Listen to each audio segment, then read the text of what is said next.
The Atlantic Ocean does not care for the flags of men, nor does it weep for the tonnage of steel we send to its crushing depths.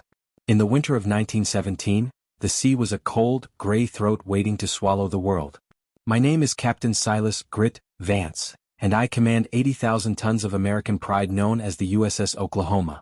We were part of a massive convoy, 42 merchant ships carrying the lifeblood of the war effort to the European front.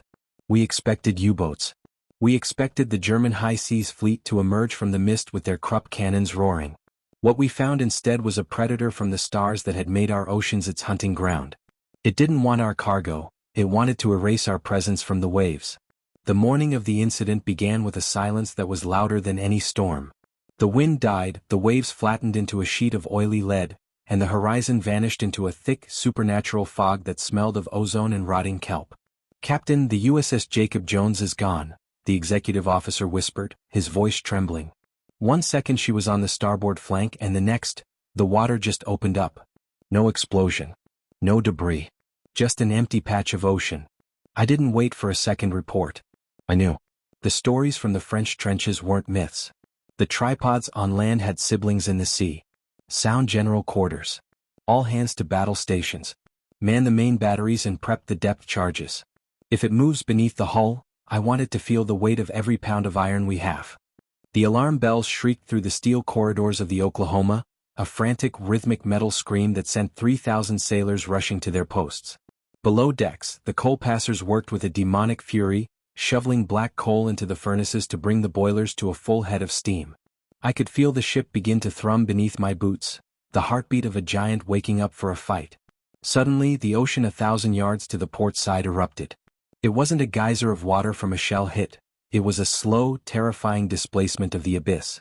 A mountain of black, obsidian-like glass rose from the frigid depths, 300 feet tall and shedding the North Atlantic like a dark shroud. It was the Leviathan. Hundreds of metallic, undulating tentacles, each the size of a redwood tree, lashed out from its base, glowing with a sickly, bioluminescent blue light. Main batteries. Target the mass. Fire. The world turned into a nightmare of sound and light. The 12 14-inch guns of the Oklahoma roared in unison, a simultaneous broadside that pushed the 80,000-ton dreadnought sideways through the water. The shockwave shattered every glass window on the bridge, and the orange and black muzzle flashes were so bright they scorched the vision of anyone looking without goggles.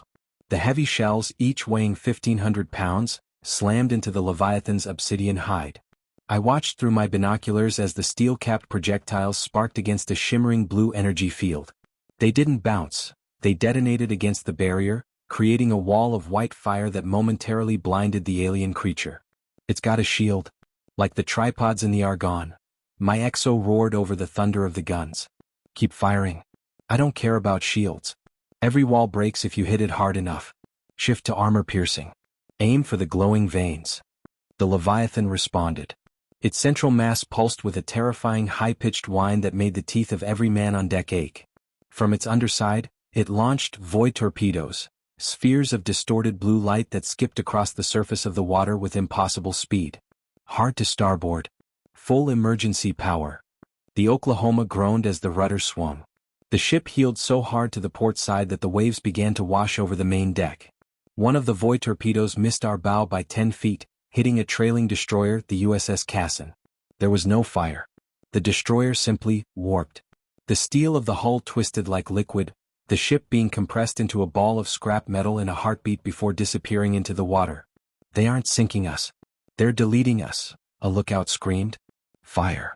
I roared, slamming my fist against the brass railing. The second broadside hit home. This time, the blue veins on the Leviathan's flank were exposed.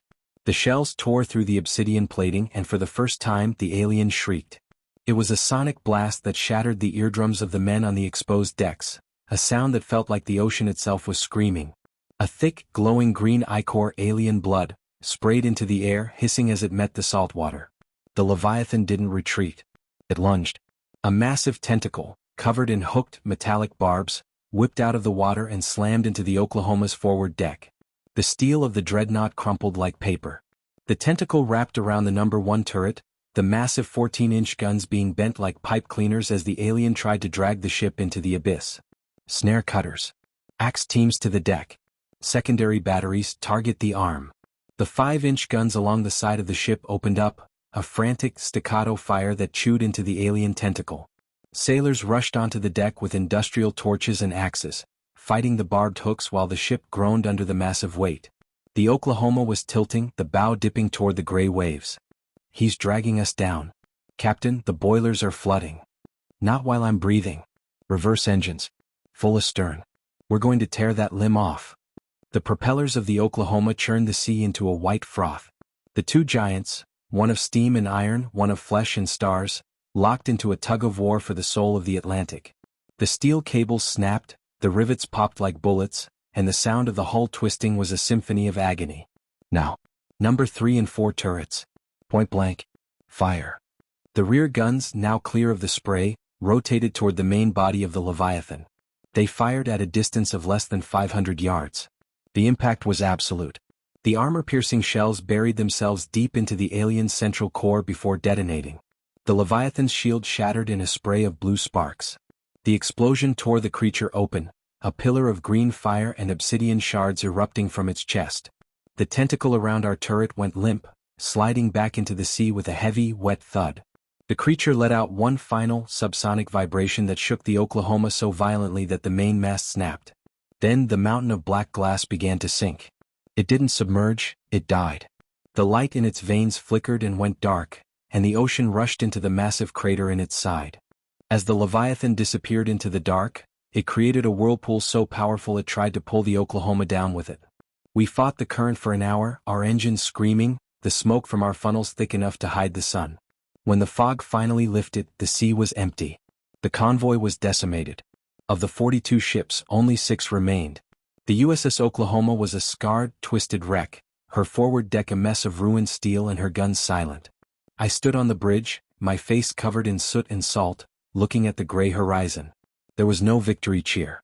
There were no medals that could cover the terror of what we had seen. The Atlantic was no longer a highway for trade, it was a hunting ground where we were the prey. We began the slow crawl back toward the American coast, our pumps fighting the rising water in the hull. Behind us, the North Atlantic returned to its gray, indifferent silence. But I knew that beneath the waves the others were watching. The star-spawned terrors had claimed the sea, and we were just survivors in a world that was no longer ours to navigate. The iron is cold. The sea is hungry. The dreadnought is silent. The water closes over the wreckage, leaving nothing but the memory of the scream. We sail into the dark, and the abyss waits for its next meal.